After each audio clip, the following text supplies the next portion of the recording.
गुरु प्यारी साध संगत जी, मैं विनोद जो लंदन इंग्लैंड में रहता हूँ और आवाज़ के माध्यम से आप सब से जुड़ा हुआ हूँ। आज पूज्य मनीष साहब जी द्वारा लिखित ग्रंथ सच्चा संत या फ़कीर में फरमाए गए वचन आपकी सेवा में पेश करने जा रहा हूँ। और आज ये कुछ आखिरी वचन हैं और उम्मीद करता हूँ आप सभी भाई बहन इन्हें गौर से सुने और इन वचनों को अपने जीवन में उतारने की कोशिश करें।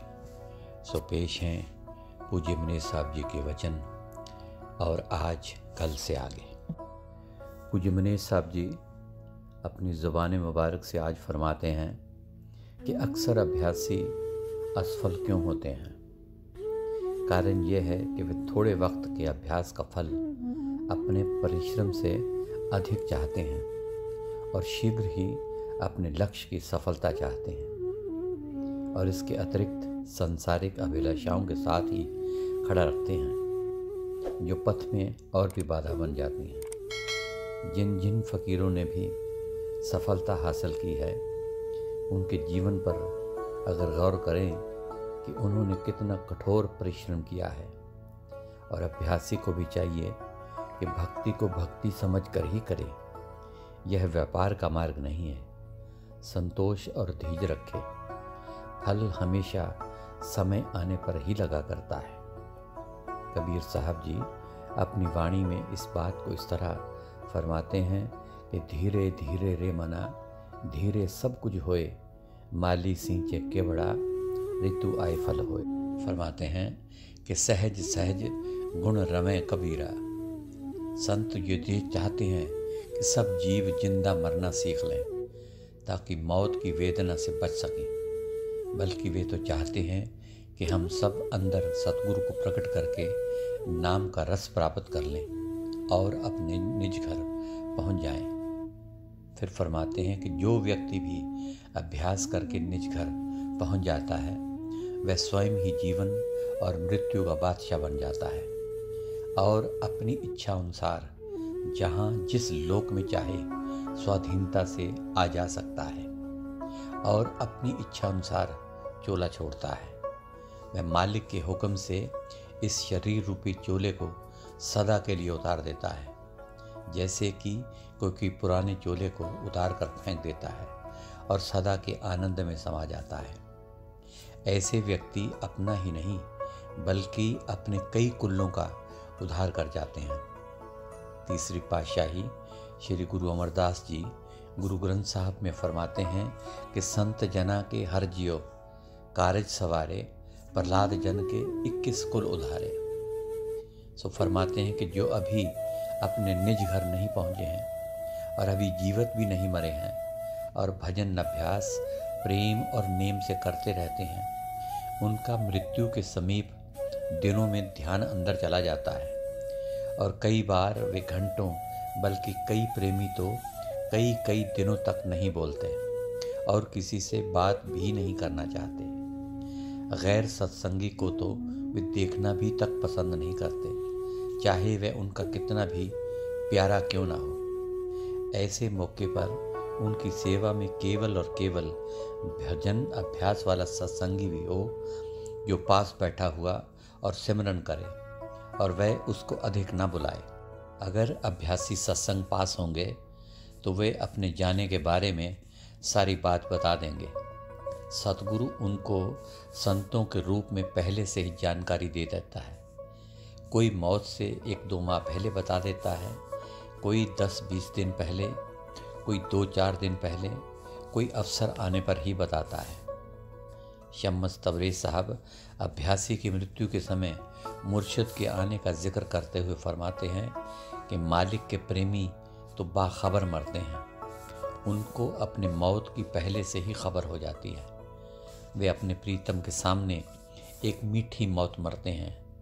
मुर्शिद उनकी गुप्त आंख खोल देता है और मुर्शिदहीन मनुष्य अंधेरे में मरते हैं। आरिफ यानी कि गुरमुख लोग मरकर अपने सच्चे मालिक की तरफ रवाना होते हैं और बिना मुर्शिद वाले लोगों की जान ख्वार होकर बेखबरी में निकलती है। इससे आगे शम्स तबरेज़ साहब फरमाते हैं कि जब वे चोला छोड़ते हैं तो सतगुरु उनके सामने होता है। उनको उस समय इतनी खुशी होती है कि अपनी शादी के मौके पर भी ना हुई होगी। उनका सबसे मोह टूट जाता है। माँ अपने गोद के बच्चे का मुंह भी देखना नहीं चाहती। उनके दिल में कोई डर या चिंता फिक्र नहीं होता। उनको घर बार छोड़ने का कोई रंजो मलाल नहीं होता और न ही आम जीवों की तरह उनकी आंखों से आंसू निकलते हैं और न ही मलमूत्र निकलता है और न ही उनके चेहरे पर किसी प्रकार का मलाल होता है और न ही रंग काला पड़ता है, बल्कि पहले से भी अच्छा और तेजस्वी होता है। उनका शरीर भी जल्दी नहीं अकड़ता। काल व उसके दूत उसके समीप नहीं फटकते, बल्कि अगर कहीं आ जाएं तो उनमें इतनी ताकत आ जाती है कि दहाड़ मारकर उनको भगा देते हैं। तुलसी साहब जी इसके बारे में फरमाते हैं कि जो कोई संत शरण के दागी, तिन ते काल दूर होय भागी। यम की जाल निकट नहीं आवे, मार्ग छाड़ अलग हो जावे। इसी बात को तीसरी पातशाही श्री गुरु अमरदास जी फरमाते हैं कि जो लोग सतगुरु की भक्ति में लगे हुए हैं उनके पास यमदूत नहीं फटकते और न ही धर्मराज के पास जाना पड़ता है। फरमाते हैं कि जिन सतगुरु से चित लाया, सो खाली को ही नहीं, तिन जम की तलब न हो गई, ना हो दुख सहाय। फिर आगे फरमाते हैं कि जहाँ पापी मनुष्यों को काल दूध की तरह मथनी से मथता है, उसके विपरीत वहाँ संतों के चिताए हुए जीवों का जो नाम को प्रकट कर लेते हैं या प्रकट करने का यत्न करते हैं, धर्मराज उनका स्वागत करता है और उनको नमस्कार भी करता है। पांचवी पातशाही श्री गुरु अर्जन देव जी गुरु ग्रंथ साहब में इस तरह फरमाते हैं कि पापी कर्म कमावदे कर दे हाय हाय, नानक ज्यों मथन मधानियाँ त्यों मथे तरमराए। फिर आगे फरमाते हैं कि नाम ध्यावन साजना, जन्म पदार्थ जीत, नानक धर्म ऐसे चवे, की तो पवन पुनीत। पूज्य मनीष साहब जी आगे इस विषय पर फरमाते हैं कि यदि किसी ऐसे सत्संगी का कोई भी कर्म बाकी रहता हो तो मौत से पूर्व सतगुरु इस कर्म के बदले में थोड़ा कष्ट देकर उसे भुगता देता है, परंतु मौत के समय जीव खुशी खुशी जाता है। इससे आगे पूज्य मनीष साहब जी अपनी ज़ुबान मुबारक से फरमाते हैं, ऐसे मौके पर जब सत्संगी बीमार होता है तो अक्सर डॉक्टर को बुलाया जाता है। सत्संगी अगर दवाई लेने से इनकार करे तो दवाई नहीं देनी चाहिए। उस वक्त सत्संगी को अपने भले बुरे की सारी सुध होती है। कई बार डॉक्टर ऐसी दवा दे देते हैं जो उसके रास्ते में रुकावट बन जाती है और बजाय आराम होने के तकलीफ़ और बढ़ जाती है। मांस शराब का प्रयोग तो सत्संगी को किसी हालत में भी नहीं कराना चाहिए, बल्कि इन वस्तुओं का प्रयोग करने वाले सत्संगी के पास बैठना भी उसके लिए कष्टदायक होता है। अगर उसके हृदय में किसी संसारिक सुख या मोह की अभिलाषा रह जाती है, तब सतगुरु उसे दोबारा संसार में भेज देता है। इस नए जन्म में पूर्व जन्म की याद का रहना जरूरी नहीं। उसको बचपन में तो काफ़ी बातें याद रहती हैं, परंतु ज्यों ज्यों वह बड़ा होता जाता है, संसारिक मोह में फंसता जाता है और पूर्व जन्म की सब घटनाएं बिल्कुल भूल जाता है। सतगुरु उसको दोबारा चिताने के लिए उन संतों के साथ उसका संबंध जोड़ देता है, जिससे वह उस मौके पर इस दुनिया में काम ले रहा होता है, परंतु यह निश्चित है कि उसको नाम की दीक्षा अवश्य मिलेगी। पूज्य मनीष साहब जी फिर फरमाते हैं कि फिर वह जीव उस स्थान से आगे बढ़ना शुरू कर देता है जहाँ की वह पूर्व जन्म में पहुँचा था, और अगर उसके दिल में किसी संसारिक सुख या मोह की अभिलाषा नहीं होती तो सतगुरु उसको उसकी कमाई के अनुसार ऊपर के मंडलों में बैठाकर बाकी का अभ्यास करवाता है। पूज्य मनीष साहब जी आगे फरमाते हैं, काफ़ी संख्या ऐसे सत्संगियों की होती है जो नाम तो ले लेते हैं, परंतु सच्चे दिल से प्रेम व नेम से भजन अभ्यास नहीं करते। कई बार सत्संग से दूर रहने के कारण या खोटी सोहबत मिलने के कारण सत्संगी संतों के बताए हुए असूलों से गिर जाते हैं तथा उनके कर्मों का बोझ और अधिक बढ़ जाता है, जो उनकी भजन की गति को बिल्कुल ही रोक देता है। वह जीव दुनिया में और अधिक उलझ जाता है और ऐसे ही भटकते हुए मर जाता है। कईयों को तो नाम या सिमरन भी याद नहीं रहता। ऐसे सत्संगी मौत के समय बहुत वेदना और कष्ट पाते हैं। उस समय यदि कोई समझदार सत्संगी पास हो और उसको सिमरन व संतों की याद दिलाए तो उसे काफ़ी लाभ पहुंचता है। पूज्य मनीष साहब जी आगे फरमाते हैं कि ऐसे सत्संगी कष्ट से तो चोला छोड़ते हैं, परंतु अंतर में सतगुरु उनकी संभाल करता है। अंतर में आगे अष्टदल कमल में 2 दफ्तर हैं, बाईं ओर काल का और दाईं ओर दयाल सतगुरु का। आम जीव बाईं ओर जाते हैं क्योंकि वे काल का माल होते हैं।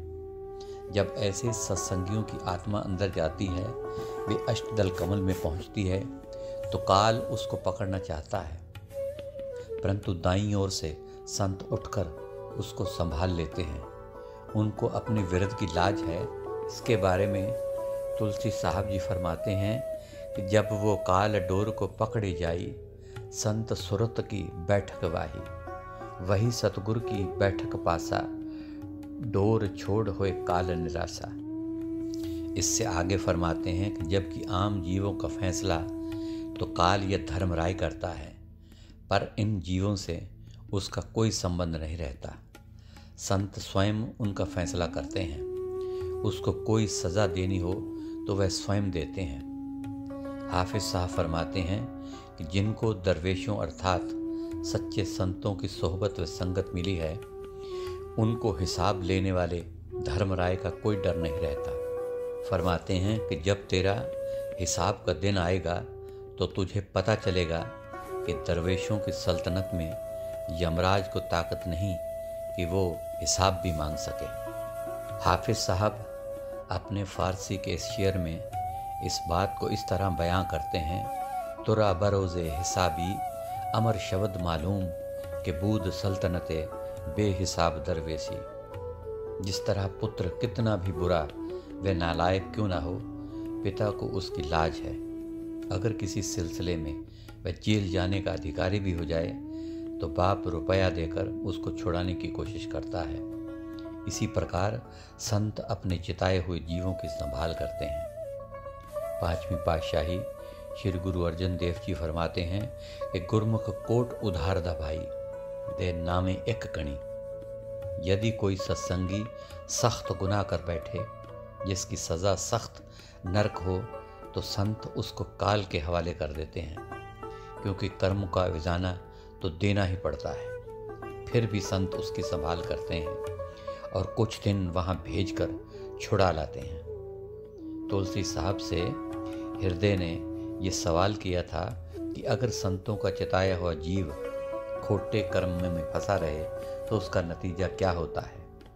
तो तुलसी साहब ने फरमाया था कि प्रथम तो संतों के जीव को कोई नरक में नहीं ले जाता, काल उनसे डरता है। अगर संत स्वयं उसे काल के स्पुर्द भी कर दें तो स्वयं संतों को ही जाकर छुड़ा कर लाना पड़ता है। वे अपना अंगूठा नरक में डालकर नरक को ठंडा कर देते हैं और एक के स्थान पर हजारों ही नहीं बल्कि करोड़ों जीवों का भला हो जाता है। फिर तुलसी साहब जी ने फरमाया कि गुरु नानक साहब जी की साखी सोदर पौड़ी में पढ़कर देखो कि अपने एक जीव के लिए उन्होंने नरक को ठंडा किया और लाखों तपते हुए जीवों का भला किया। इससे आगे तुलसी साहब जी ने अपनी वाणी में इस बात को इस तरह फरमाया, जो कदाची नरक में जावे संत जाए के वहाँ छुड़ावे। शाह असामी पे कर्ज जाए लिए जहाँ होए, ऐसे संत स्वभाव को परख लीजिए सोए। मोहर छाप के काज सिधावें, नरक माही वे जीव छुड़ावें। अंगूठा बोर नरक के माही, वो तत छिन में नरक सुखाही। जूनी छूट नरक से आवे, फिर नर देही जूनी पावे। एक जीव कारण उपकारी, सब छूट भये जीव सुखारी। अब नानक की साख सुनाऊं, सो दर पौड़ी को समझाऊं। पूज्य मनेर साहब जी आगे फरमाते हैं कि फिर इन सब को आदमियों की योनि मिलती है, संतों का मिलाप भी होता है और चिताया भी जाता है। पांचवी पातशाही श्री गुरु अर्जन देव जी ऐसे कामिल संतों की संगत करने, उनकी सेवा करने और उनके साथ प्यार करने पर पुरजोर उपदेश देते हुए फरमाते हैं कि ऐ जीव, दुनिया के झूठे रिश्ते नातों को छोड़कर ऐसे संतों से नाता जोड़ जो इस दुनिया में भी तेरा साथ दें और मृत्यु के बाद भी न छोड़ें।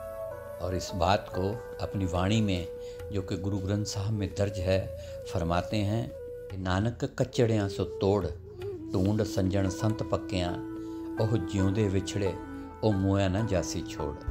आगे इसी बात को पहली पातशाही श्री गुरु नानक देव जी फरमाते हैं कि सज्जन सेई नाल में चलदियाँ नाल चलन, जिथे लेखा मंगिए तिथे खड़े दिसन।